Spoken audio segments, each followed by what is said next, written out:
ए राखी ले ला रंग बिरंग के राखी ले ला, रेशम के राखी ले ला, पैसा ना होखे त बाकी ले ला।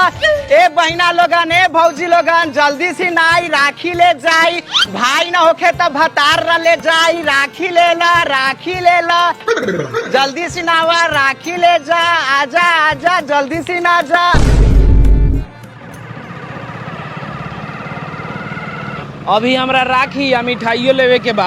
ये तो हम मिठाई के दुकान है कि मिठाई कहले बारे चलना रास्ते में ले ली है।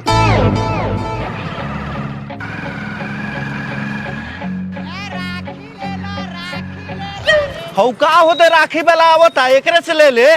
ठीक बा। ए राखी वाला भाई रोको तनी हमरा मोहतारमा के बढ़िया राखी दिखा दो। हई देखी भौजी रेशम वाला राखी। चांदी के राखी ना हवा। हाँ बात है दिखाई का। ना रहे द पर साल चांदी के राखी तो ले गिरन। सोना के हवा।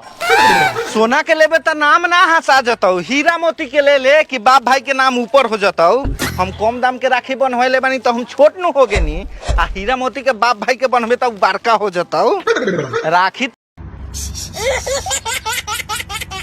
राखिए न होई, सस्ता हो के चाहे महंगा। हमारा भाई बाप के नाम लेबो ना कर, जथी लेवे के बा तथी ला। ओ भैया नॉर्मले में दे दा, फॉर्मल में चली। हई देखो भैया फूल वाला राखी, हई देखो नया डिजाइन में ओम वाला। ओमे वाला दे दा, एक भाई बाप रहे तो कुछ ना बोलम। द जल्दी इधर परस में धले। कितना हो गेलो? 200। ला राखी तो ले ला, मिठाई चलना रास्ता में ले ली है।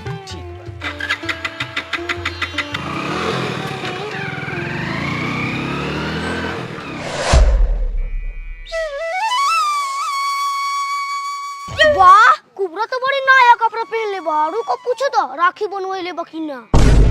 दीदिया हमारा अभी ले ना आयल, हमार राखी कब बनाए? राखी ना बनल, अब बनाइयो गेल। ए माई ए बाबू अभी ले हमार राखी ना बनायल बा तो हई बिस्नतवा के बेटा कुरावता। अरे बाप रे बाप माई अरे बाप रे बाप। अरे मैं कुबर सोना बेटा के क्या भेले दादा? ए बाबू ए हमरे कुबर बेटा राजा के क्या भेले? हमार राखी अभी ले ना बनायल बा तो सब कोला कुरावता। चुप रह बाबू, तोहर दीदिया आवते नु बा, आई तो तोरा के राखी बांध दी। बैठो हमर बाबू बैठो। हमर बेटी आई नु तो हमरा बेटा के ऐसन राखी बांधी कि पूरा गांव वाला के देख के गाड़ जोड़ जाई। और सुन में ठीक कहलुआ पकल को आ जाना तो तावा पर पूरी जोर जाई। मेहमान के देबू खाए ला तो देख के उनको गाड़ जोर जाई। ठीक बा जाता है।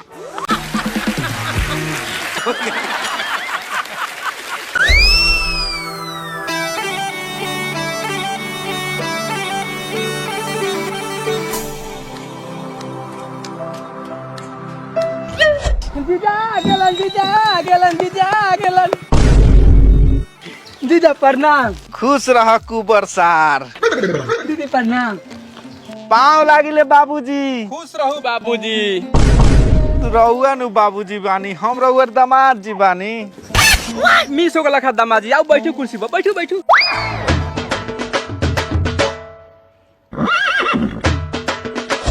हाँ जीजा हमरा राखी बनवा के बाकी तोरा आके बैठ गेला कुर्सी पर लस्सी ना। साला मेहमान के बैठे दे पर तू दोसर लेके बैठ। ना हम जाता नहीं हो। दामाजी ई साला पागल हुआ, एकरा बात करे हुआ पूरा ना मानूंगा। बैठो कुर्सी पर। ई साला कुबर तुबर आदमी हमरा के धक्का कैसे दे देलक? हम 1 मिनट ना रुक सकिले। जा मेहमान काहे छोड़िया के भागत रहो? यही साला कुबरा के चलते। ए बाबू खिसियाई न कर तो कुबर के साथे दिमागो दुबर बा। हेनी आई बैठी हेने। जा काहेला हल्ला गुला होकत हई? बउवा होने गिरल हई। उठ बउवा चल राखी बांध दियो। बैठ बउवा राखी बांध दिलो। ए बबी बउआ के जल्दी से राखी बांध दे, दिन भर बैठ के रोते हो। ठीक बा।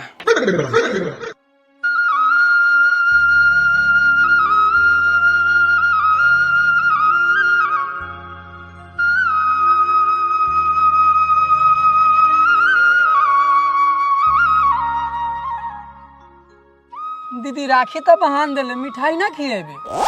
जा ई दोगला तो मिठाई ना खरीद लखो, कल का रास्ता में खरीद देम। रुक जा, ई दोगले के बताओ तनी हम।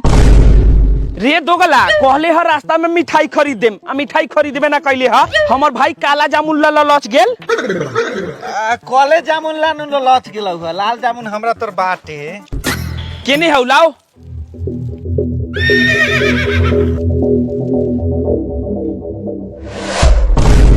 दोगले इहे टमाटर के लाल जामुन कहतर, इहे हमर भाई खाए वाला बा।